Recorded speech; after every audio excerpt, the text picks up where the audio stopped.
Youth Together has been around for over 10 years. We're close to our 15th year, actually, in a year and a half.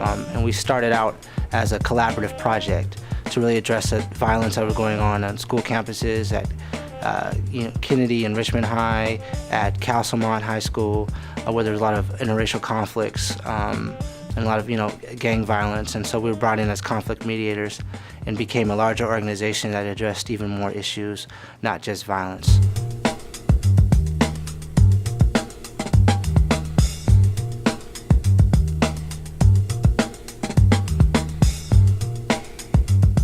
So tonight we're screening the film Greensboro, Closer to the Truth, a film that documents the Truth and Reconciliation Commission, the first of its kind in the United States, as well as just really documenting what happened November 3rd, 1979, where organizers were shot down by the Ku Klux Klan. Oakland is one of 6 sites that are doing really comprehensive screenings at the local level and actions coming out of those screenings, dialogues about reconciliation and what it means from one community to the next, and then actions coming out of that to sort of address what does it mean for our community to come together and heal and move forward. Active Voice was a big anchor in helping us kind of move the project along.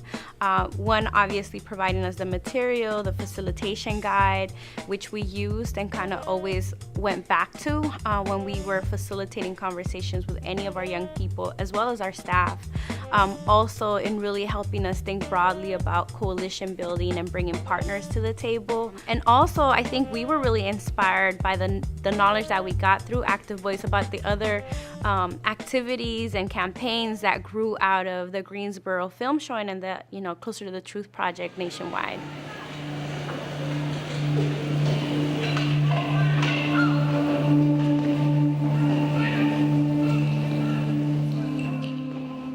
The younger generation is so visual and needs to be stimulated, and films are one of the most successful tools for us to do that. What has been different about using the Greensboro film has been the depth in which we've been able to use it and really dive deep into conversations about reconciliation and about historical trauma and about violence and what it looks like to capture violence on film, for example. During the movie, one of the slogans that they had were death to the Klan, right? And during the movie, he said, the lady said how that was provocative language and different things like that. So I came up with my own slogan while sitting in the chair. So my slogan is, fight against oppression, fight against the conditions, fight against the miseducation that divides us. Youth responded to the film in a very transformative way. Youth really brought up experiences that they went through and they personalized it immediately. So one thing about the film is you have the Ku Klux Klan and you have labor organizers, communist organizers, and I wonder if that was going to be a stretch for the youth, but for them to see it and then apply it to their lives. They talked about drug abuse in their family, to violence that they see in the community, to racial conflicts that they have within their families.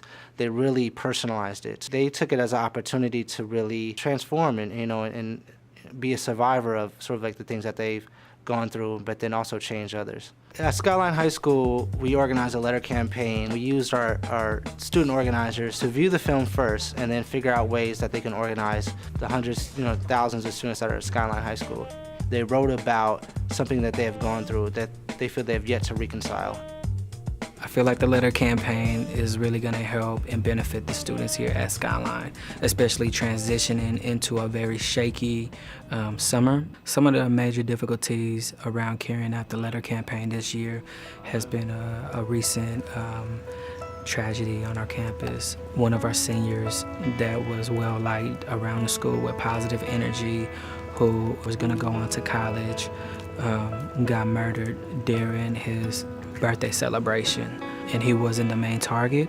He was caught up in the crossfire. He was the one that was trying to really help his uncles by containing the situation and by turning people away if they were going to be affiliated with any kind of gangs or groups. This letter writing campaign is a part of that healing process.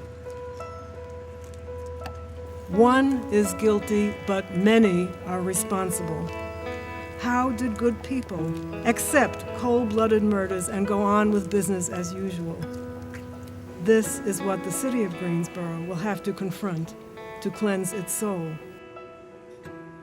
Thinking about the Greensboro film, it was interesting because people were able to forgive each other after like years and years, and I felt that it was really inspiring because, you know, it's really hard to do something, especially when a whole group is attacking you based on your ethnicity or based on your skin color, anything like that. And it really just like proves that, I mean, if they can do it, like why can't we just say that to our own problems, right? What was the hardest thing about writing your letter? It was kind of sinking my heart, kind of, and it hurt. The big or the hard feelings are still like boil back up if I go back to the situation and think about all the things that happened. But reading it hurts because I'm like, man, that's me. I'm like, oh, listen to yourself. You know? I've witnessed a lot of violence happen in my life, and I know that people could change. And I know that because I'm one of those people that changed. And so that's why I'm committed to, you know, preventing violence from actually happening in their neighborhoods.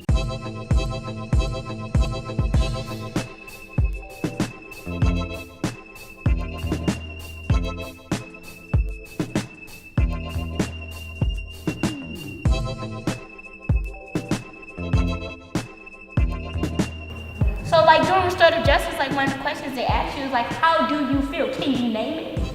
Can you say I'm angry? Can you say I feel guilty? Can you say I feel ashamed? Can you say I'm vulnerable?